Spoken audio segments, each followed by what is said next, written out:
اللہ تعالیٰ نے ہم سب کو پیدا کیا. اللہ تعالیٰ بہت مہربان، رحیم اور کریم ہیں. وہ بہتر سمجھتے ہیں ہمارے لیے کیا بہتر ہے. اللہ بہتر جانتے ہیں، پورا علم رکھتے ہیں. اب اس بات کو سمجھنے کے بعد حدیث سن لیجئے.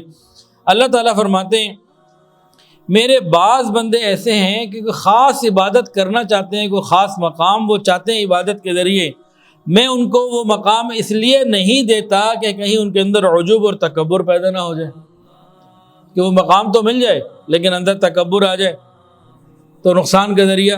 تو ان کے لیے بہتر ہے نہ دینا، تو میں نہیں دیتا.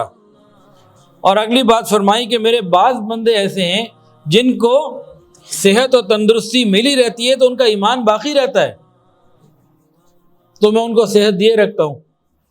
اور بعض ایسے ہیں کہ اگر ان کو بیماری نہ دی جائے، بیمار نہ رکھا جائے، ان کو بار بار بیماریاں نہ ملیں تو ان کا ایمان پختہ نہ رہے، ایمان سے نکل جائیں تو ان کو میں بیماریاں دیتا رہتا ہوں.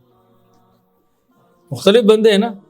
کچھ لوگوں کو آسانیاں ملے تو آسانیوں کے بعد وہ فرعون بن جاتے ہیں، تو ان کو پھر اللہ آسانیاں نہیں دیتے، سیدھا رکھتے ہیں.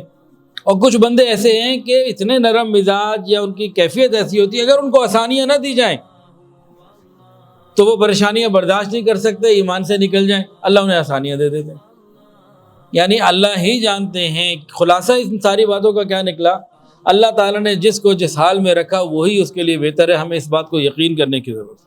آخرت کے اعتبار سے وہی ہمارے لیے بہتر ہے.